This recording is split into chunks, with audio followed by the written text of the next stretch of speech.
Olá pessoal, boa noite. Então nessa videoaula a gente vai dar continuidade ao que a gente tem visto no laboratório, né?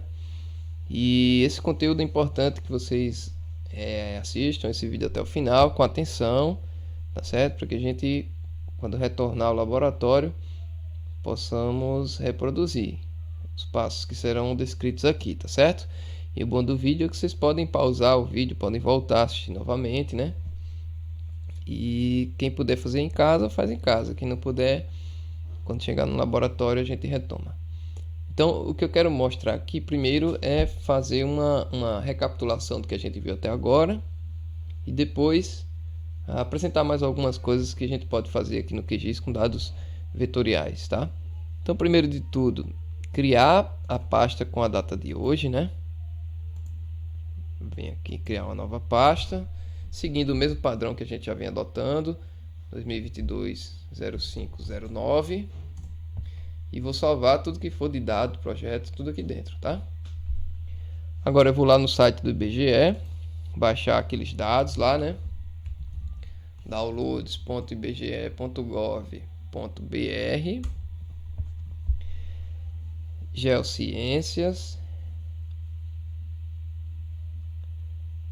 Organização do Território, malhas territoriais, malhas municipais, município 2021, UFs, Paraíba.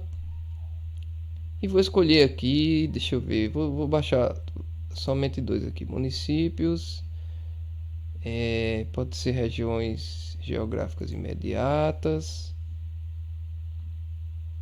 Vou baixar a mesma região também, vou baixar o F, vou baixar esses quatro.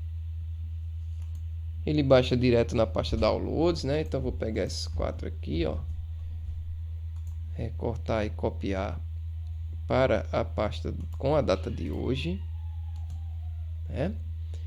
Feito isso, a gente extrai todos esses arquivos, extrair aqui, e a gente lembra que cada arquivo compactado desse possui aí pelo menos 5 arquivos, né? Pelo nome aqui, ó, a gente percebe que todos eles têm o mesmo nome, só muda a extensão do arquivo, né? Só essa parte final. Então tem um arquivo CPG, que é um arquivo que é até dispensável, né? Tem um arquivo DBF, que é o Database File, ou seja, o arquivo de banco de dados. Tem o PRJ, que é o arquivo que contém os dados cartográficos referentes à projeção cartográfica, ou ao DATUM, né? O sistema de referência de coordenadas ao qual os dados estão vinculados. A gente tem o SHP, que é onde é armazenado o desenho propriamente dito, né? As feições geométricas. E tem um SHX aqui, que é um tipo de índice, que é o que linka, né, todos os dados aqui. Então, para cada um deles, ó, a gente vai ter esse padrão, né? Esses mesmos formatos, tá? O arquivo vetorial do tipo shapefile precisa obrigatoriamente ter pelo menos esses 4 formatos aí: DBF, PRJ, SHP e SHX. Esses arquivos não podem ser apagados, tá? Se faltar qualquer um desses formatos aqui, o seu arquivo fica corrompido. Você não consegue trabalhar com seus dados. Então, manter sempre os arquivos, né, numa pasta certinho, tá? Bom, aí são todos os dados do tipo polígono, né, como a gente viu. E a gente pode, aqui no QGIS, criar um novo projeto novo, e trazer esses dados aqui para dentro do projeto, ou seja, importar, né? Importar esses dados para dentro do projeto. Então a gente vem aqui no gerenciador de fontes de dados livres. Esses dados são dados do tipo vetor. A gente vai lá nos 3 pontinhos para procurar esses dados no computador, né? Deixa eu encontrar aqui a pasta onde eu salvei. FPB, aulas, SIG, aqui. Vou filtrar esses dados, tá? Importante essa filtragem para diminuir a quantidade de dados que estão sendo vistos na tela, né? Então, ó, sobraram apenas 4 dados, que são exatamente os arquivos SHP, porque são do tipo shapefile. Então, posso selecionar todos, abrir e adicionar. Ó, já vi aqui no painel de camadas que os dados foram adicionados, né? Então não preciso adicionar novamente, vou fechar. E aí estão aqui os dados, né, que foram adicionados. Os municípios estão aqui, as mesorregiões. A gente pode reordenar isso aqui, né? E a gente pode pensar numa forma de conseguir visualizar os 4 dados de uma vez. Foi o que a gente viu, né? Propriedades, simbologia. Tá aqui a simbologia. Bom, eu vou colocar um preenchimento transparente para os municípios, porque assim eu consigo visualizar a camada que está abaixo, né? Então essa cor cinza, ó, se refere a essa camada das regiões geográficas imediatas, né? E as linhas que a gente está vendo aqui que dividem os polígonos são os municípios, né? Então eu já consigo ver 2 camadas. Eu não consigo ver ainda mesorregiões e o F. Tá? Bom, então o que é que eu posso fazer? Fazer aqui mais um procedimento, que é o de vou afinar mais a largura do traço aqui dos municípios, tá? Vou botar 0.1. Ó, a gente já começa a perceber aqui as regiões geográficas imediatas, né? Essa linha mais grossa. Eu vou engrossar um pouquinho mais essa linha e vou colocar uma transparência também, porque daí eu consigo ver o polígono que está abaixo, né? A camada que está abaixo dela. Olha só. Então eu tenho que os municípios são esses polígonos com a linha mais fina. Regiões geográficas imediatas são esses polígonos com a linha um pouquinho mais grossa. Mesorregiões são esses polígonos preenchidos na cor marrom, né? E a gente viu também como fazer para colocar uma cor para cada mesorregião, né? Se a gente abrir a tabela de atributos, vai ver que tem 4 linhas, né, na tabela de atributos. E a gente pode ir lá nas propriedades, simbologia, e aqui em vez de símbolo simples, escolher categorizado e o valor, nome das mesorregiões. A gente pode classificar isso aqui e automaticamente ele atribui aí uma cor para cada mesorregião, né? Se a gente aplicar, a gente já vai perceber, ó. Bom, agora a gente consegue observar os municípios com a linha mais fina, as regiões geográficas imediatas com a linha mais grossa, embora ainda não dê para identificá-las, né? As mesorregiões a gente já identifica pela cor, tá?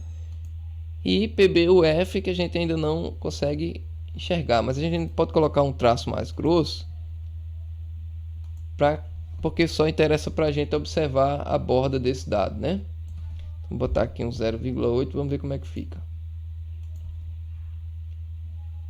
A borda do estado, né? Não ficou tão visível. Deixa eu aumentar um pouco mais.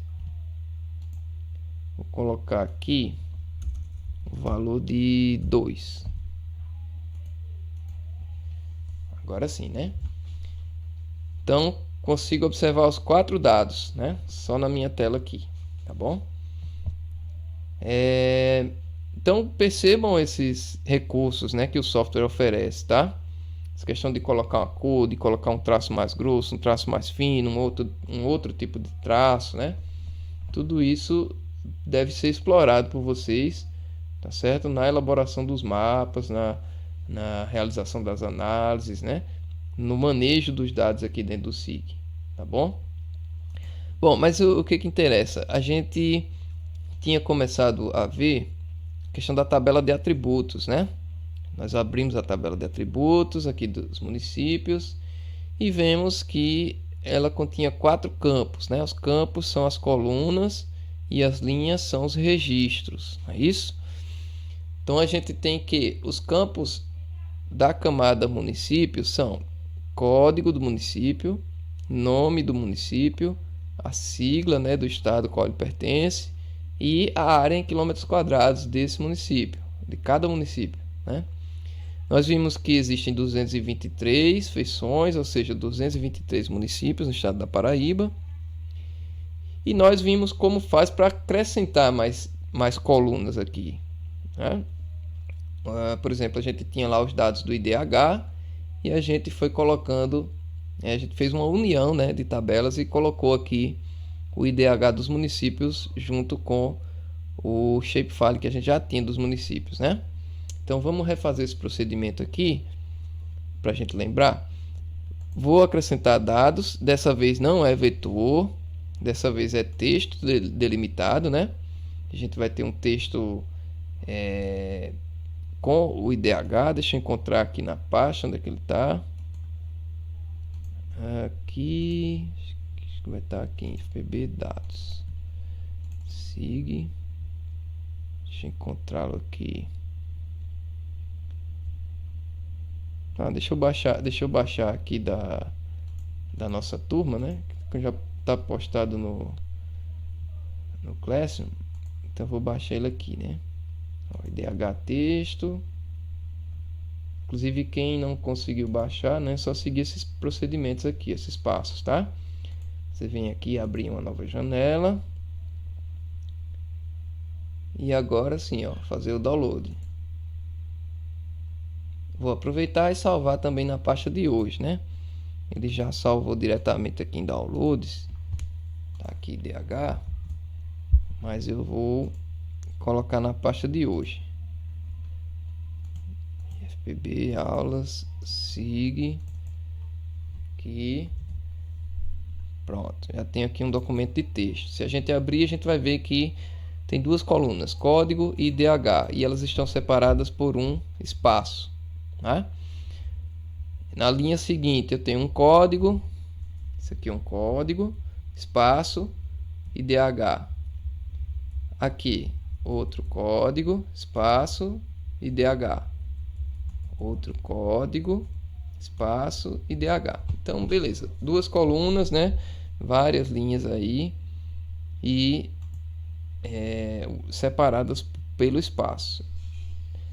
Então, observei isso, eu volto lá no QGIS, vou adicionar o texto delimitado, procurar esse arquivo, que já está aqui, ele já procura como arquivo de texto, né?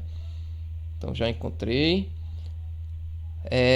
Nessa pré-visualização aqui da amostra, já vejo que tem alguma coisa errada, né? Ele colocou tudo numa coluna só, tá? Então, eu preciso configurá-lo aqui, ó. Porque ele primeiro está entendendo que esse arquivo é um CSV. O CSV é um arquivo separado por vírgula. Ou seja, a vírgula é o separador das colunas, o que não é o caso. A gente viu que o separador das colunas é o espaço. Então a gente vem aqui para delimitadores personalizados. Tá? Não é vírgula, vou marcar aqui espaço, também não é espaço, é tabulação. Tá? Tem uma pequena diferença entre tabulação e espaço. Tá? Aí a gente precisa testar ali para ver realmente qual é o que está presente no dado, tá? Então, tabulação. Veja que ele já identificou aqui duas colunas. Aqui já está dizendo primeiro registro tem o nome dos campos, ok? Código IDH é o nome dos campos. E a gente tem também que ele vai automaticamente detectar o tipo dos campos, tá? Esse dado não tem geometria, vocês estão vendo aqui que não tem campo com coordenadas geométricas ou geográficas, né? X e Y, latitude, longitude não tem. Então é um campo sem geometria. E feito isso eu posso adicionar. Inclusive tem esse probleminha aqui na codificação, né? Que pode ser alterado se a gente escolher aqui um sistema de codificação que seja compatível com ele. No caso que a gente encontrou em sala, acho que foi o Latim 1. É isso? Pronto, Latim 1. Então corrigiu. Posso adicionar agora. Então beleza, foi adicionado ao projeto, fechar. Vou salvar esse projeto para não dar problema, né? E eu não perder tudo que eu fiz até agora, tá? Então vou salvar isso aqui na pasta de hoje, né? Essa pasta criada para hoje. Aulas SIG 2022 e tal. Vou colocar aqui aula 2. Pronto, tá salvo ó, lá em cima. Aula 2. Beleza. Então vamos lá, fazer a junção entre município e IDH, né? Eu venho aqui nas propriedades de municípios. Volto aqui procuro aqui pelo campo Uniões, tá? Pela aba Uniões, né? Vou adicionar uma nova união. Com quem que eu quero unir? Com o IDH. Qual campo que eu quero unir? Código com código de municípios, porque o código é o que vai coincidir nos dois casos, nos dois dados, né? Então quando ele vê Princesa Isabel na tabela de municípios, ele vai pegar o código de Princesa Isabel, procurar esse mesmo código lá no IDH e a partir dali juntar para que o IDH de Princesa Isabel fique realmente no município de Princesa Isabel. Então, ok.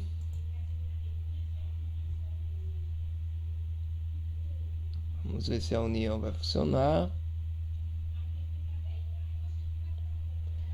Às vezes ele acontece isso, dá uma travadinha, né? E a gente precisa fechar o programa, abrir novamente. Por isso é importante a gente ficar salvando. Inclusive no laboratório aconteceu isso, né? Com muita gente. Bom, para adiantar aqui, como eu já sei que ele demora muito a responder, eu vou fechar, tá? Vou fechar o software, vou abrir novamente, né? Carregar o projeto e tentar novamente fazer a união, tá? Como eu salvei o projeto, quando eu reabro o projeto, e ele vai estar exatamente como eu salvei, né? Tá exatamente como eu salvei. Então o que é que eu preciso fazer? Somente a união agora, né? Que aí já é um procedimento mais rápido. Então eu vou aqui, ó, projeto, abrir. Deixa eu procurar lá na pasta. Aulas. Não, aqui GEL e FPB. Aulas, SIG. Aqui, pronto. Então, ó, IDH já está lá, município já está aqui, né? Então, deixa eu me fazer um teste aqui, tá? Eu vou mudar aqui não sei se a codificação pode estar impactando nisso, né? Talvez esteja, mas enfim. Vou botar aqui na codificação. Ele não está me permitindo mudar a codificação. Tudo bem. Então, vamos lá. Municípios, propriedades, uniões. Acrescentar união, DH, código.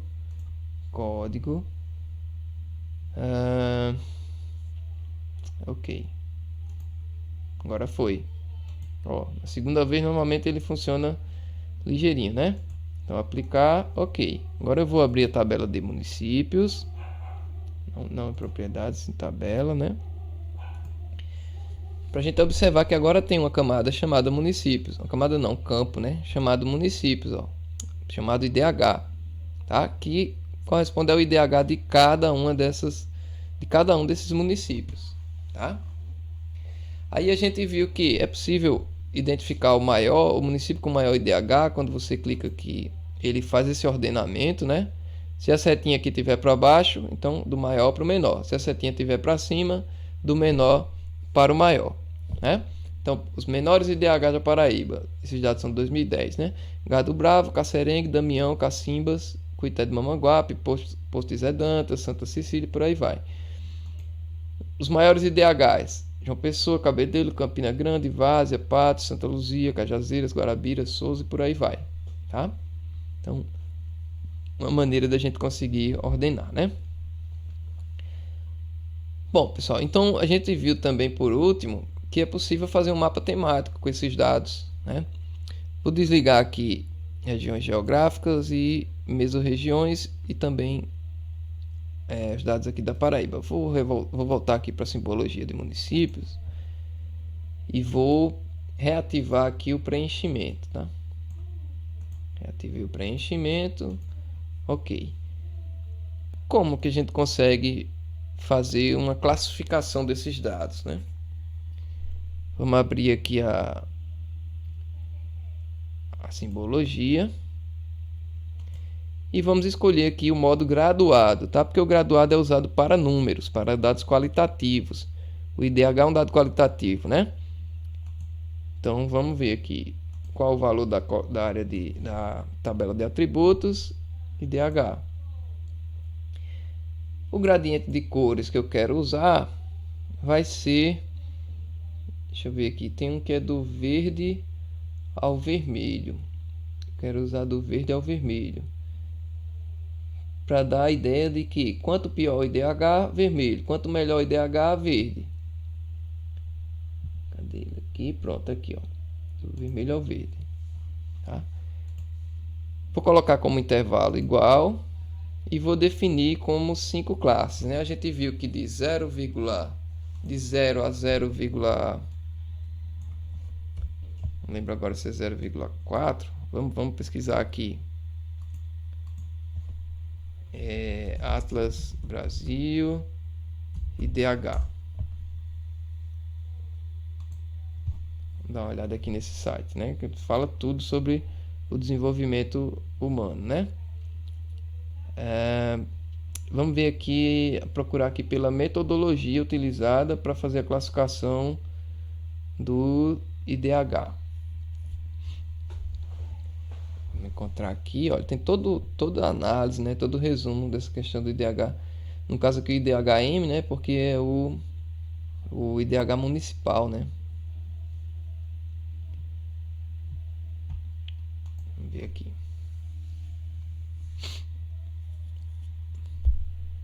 Notas metodológicas, que está em notas metodológicas.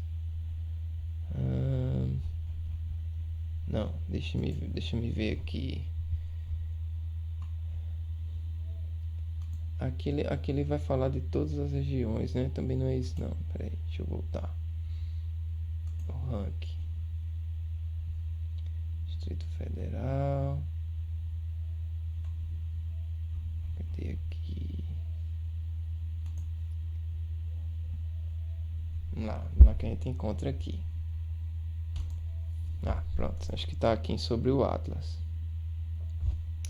A metodologia, o IDHM, longevidade, educação, renda. Então aqui, ó, vocês vão encontrar tudo, tá? Tudo mesmo sobre o que é esse índice, como ele é calculado e tudo mais. Mas eu quero isso aqui, ó, de 0 a 0,499, muito baixo. De 0,5 a 0,599, baixo. Então vamos lá. De 0 a 0,499, ele é muito baixo. Aí aqui a gente precisa colocar o valor inferior, porque ele já vai imediatamente ligar com a classe de cima. Então de 0,499 a 0,599, ele é baixo. Aí de 0,6 a 0,699 ele é médio. Então eu preciso mudar a classe inferior, só a classe superior. Médio. A classe seguinte de 0,7 a 0,799. Também não preciso mudar o valor inferior, só o superior. Aí ele aqui é alto. E de 0,799 a 1, ele é muito alto. Pronto. Então, pessoal, ó, nós conseguimos criar um mapa temático a partir de um dado que foi unido na tabela de atributos, né, com um dado vetorial já existente, tá certo? E por esse mapa a gente começa a perceber, né, como os municípios da Paraíba se comportam em relação ao IDHM, né? Então a gente vê que a maioria, né, a grande maioria aí tem IDHM baixo, né? E alguns médios e os poucos ali 4 ou 5 alto, né? Então é uma situação bem preocupante, né, no estado da Paraíba, que não foge muito também da situação de outros estados do Nordeste, principalmente, né, do Norte, do Nordeste. Inclusive vocês podem fazer o teste, né, de baixar outros dados os dados de outros estados, né? Procurar o IDHM desses dados e ver como é que fica, né? O mapa, tá? Bom, então, procedimento feito a partir da tabela de atributos. Então, a gente viu a união de dados com dados alfanuméricos com dados vetoriais, né? A gente viu como fazer como fazer a graduação de dados quantitativos, né? Dados numéricos, e a gente viu também como fazer a categorização de dados qualitativos, né? No caso das mesorregiões, quando a gente foi lá e definiu a categorização, né? O tipo categorizado, então a gente definiu uma tematização desse mapa a partir de dados qualitativos, tá certo?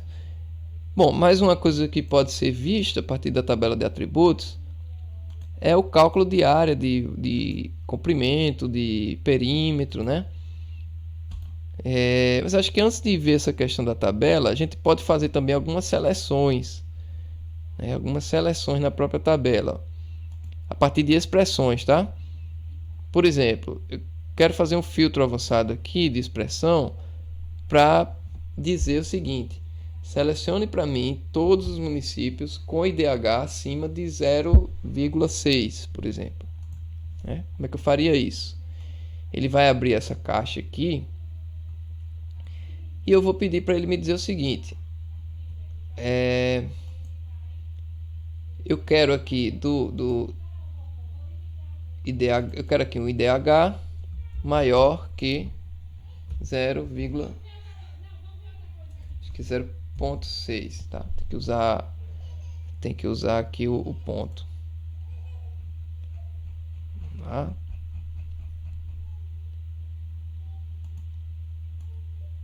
Deixa eu ver aqui.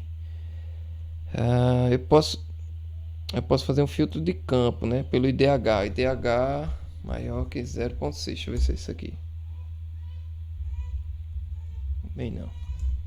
Aqui. Não. Espera aí, deixa eu voltar aqui. O IDH aqui tem que ser maior que 0,6. Deixa eu ver se é isso. Também não.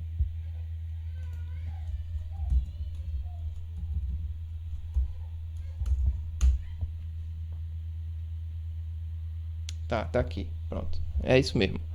Ó, faça um filtro avançado de expressão, campo IDH maior que 0,6. Então foram selecionados 71 municípios, tá certo? Então 71 municípios de 223 tem IDH maior que 0,6.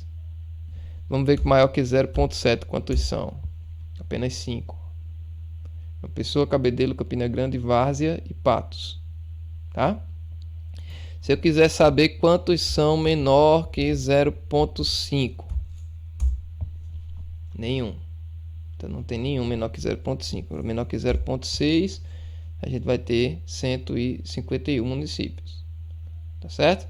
Então, assim a pessoa consegue fazer filtragens dentro da tabela de atributos de acordo com aquilo que você precisa, né? Você precisa saber elaborar direitinho aqui essa expressão, né, para que o software entenda aquilo que você quer, tá? Mas aí o que eu queria mostrar agora é o seguinte: eu vou aqui pedir para mostrar todas as feições, beleza? Essa ferramenta aqui chamada calculadora de campo, tá?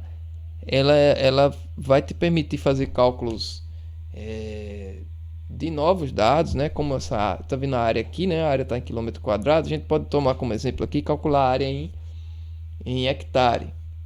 E aí eu posso ir criando outros campos aqui, ó, tá? Mais campos com novos dados a partir de cálculos. Então, abrindo aqui a calculadora de campo, como é que eu faria, por exemplo, para colocar aqui um campo com a área em hectare? Então, eu quero criar um novo campo, tá? Vou chamar aqui de área HA, tá? A área em hectare. Como o valor é área, então certamente eu vou ter aí dados decimais, né? Números decimais, tá? E não números inteiros. Então vou colocar como número decimal. A precisão aqui, ou seja, a quantidade de números que eu posso ter nesse ou de algarismos, né, que eu posso ter nesse número, eu vou colocar aqui 12. E a precisão é a quantidade de casas após a vírgula, vou deixar 3, tá bom? Aqui eu vou colocar a expressão. Nesse painel do meio aqui eu tenho várias expressões ou funções já pré-definidas, né, que eu posso simplesmente usar. Então, para calcular a área, eu acho aqui em geometria, eu vou ter uma função chamada área, cifrão área, tá? Tem que ser aqui, tem um cifrão. O que é que ela faz? Aí aqui tem a explicação sobre ela, ó. Retornar a área da feição atual. A área calculada por esta função respeita tanto a configuração do elipsoide do projeto atual, como as configurações de unidade de área. Exemplo, se o elipsoide foi configurado para o projeto, a área calculada será elipsoidal. Se o elipsoide não for definido, a área calculada será planimétrica. Ok. Então eu quero calcular a área aqui. Só que por definição, ele me dá essa área em metros quadrados. Tá? Para converter e para que já saia com o valor de hectare, eu vou dividir isso aí por 10.000. Tá? Dividindo por 10.000, eu tenho a área em hectare. Então, ok. Tá aqui, ó, criou mais um valor aqui na tabela, mais um campo, né, com as áreas dos municípios em hectare. Então vamos ver qual é o maior município. Aqui está do menor para o maior, né? Então os menores: Borborema, Duas Estradas, Bahia, Cabedelo, Serra da Raiz, Montadas e por aí vai. Os maiores: Monteiro, Pombal, Sumé, São João do Tigre, Barra de Santa Rosa, Cuité, Souza e por aí vai, tá? Maiores em termos territoriais, né? De área, tá? Então, beleza. Quando eu faço essas alterações na tabela de atributos, o que eu preciso fazer? Salvar as alterações que eu tenho feito, tá? Eu salvo aqui, ó. Saio do modo de edição e pronto, consegui adicionar mais dados e tal. Se eu quiser, por exemplo, o perímetro desses dados aí, né? Então eu vou lá na tabela também, vou criar um novo campo, vou chamar aqui de perímetro, vou salvar esse perímetro em quilômetro. Não vai caber aqui não, tá?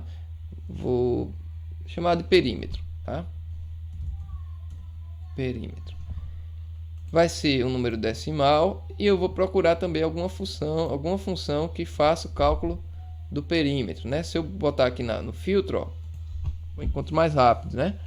Então retorna o perímetro da feição atual. Ó. Aqui ele vai retornar o perímetro em metros, né? Então se eu dividir isso aqui por 1000, eu tenho o valor do perímetro em quilômetros, tá? Ok. Então, ó, perímetro de todos os municípios, né, em quilômetros, tá? Ele faz esse cálculo pra gente. Então, salvar, sair do modo de edição e beleza. E assim a gente pode ir adicionando quantos dados a gente quiser, tá? Bom, com relação a essa manipulação de dados vetoriais, a gente tem essas diversas opções aí, pessoal, tá certo? Manipulação da tabela de atributos, criação de dados de mapas categorizados, de mapas graduados, né? E a partir disso a gente consegue fazer aí mapas, né? Elaborar mapas temáticos. Tem mais uma coisa que dá para fazer aqui com a tabela de atributos, por exemplo, se eu tiver os dados de população, né, da população de cada município desse, eu posso acrescentar aqui, tá? Fazendo uma união de tabelas, por exemplo. E eu posso criar um novo campo aqui, calculando a densidade demográfica de cada município. O que é a densidade demográfica? Quantidade de habitantes por quilômetro quadrado ou por metro quadrado, né? Normalmente quilômetro quadrado. Então, se eu tivesse uma coluna aqui com a quantidade da população, eu iria dividir isso pela área em quilômetro quadrado e ali eu teria a população por quilômetro quadrado, né? Teria a densidade demográfica. Então, é uma maneira também de criar novos dados, tá? Para aqueles dados que a gente já tem. Tá bom, pessoal? Então, fica isso aí para vocês estudarem e a gente depois vai fazer exercício sobre isso. Agora, uma nota importante antes da gente finalizar eu queria mostrar é que a gente está usando aqui o QGIS, mas se a gente olhar na apostila, inclusive sobre aula 2, né, histórico e especificidades do SIG, eu vou pular aqui o histórico, a gente já falou um pouquinho dele na aula presencial, mas aqui nas especificidades, né, eu queria chamar a atenção para esses 5 pontos aqui, ó, que os SIGs, enquanto sistemas computacionais, eles vão apresentar a interface com o usuário. O que é a interface? É isso aqui que a gente vê, ó. É tudo isso que a gente vê, são os botões, são as maneiras de manipular os dados aqui, né? De importar, enfim, de remover, de fazer tudo aqui, né? Então, tudo isso aqui é a interface. Entrada e integração de dados. A entrada a gente viu, né? Por essa ferramenta a gente consegue importar os dados para dentro do projeto. As funções de processamento, a gente já viu também que nos menus aqui vimos, né, tem bastante ferramenta aqui de processamento de dados, além da caixa de ferramentas, né, que também tem mais um bocado de ferramenta aqui. A visualização e plotagem, que é exatamente isso aqui no meio, ó, né? A gente está visualizando e está plotando nossos mapas aqui, né? A gente está imprimindo nossos mapas na tela. E armazenamento e recuperação de dados. Então, ó, os dados estão aqui na nossa lista de camadas, eles estão armazenados numa pasta, mas o QGIS consegue ir lá nessa pasta recuperar esses dados e mostrá-los aqui para a gente. Tá? Então, veja, a gente não consegue de maneira concreta ver essas funções, né? Assim, consegue vê-las trabalhando, mas elas estão aqui proporcionando para a gente o uso, né, e a operação do sistema de informação geográfica, tá certo? Então essa é uma especificidade bastante interessante do SIG.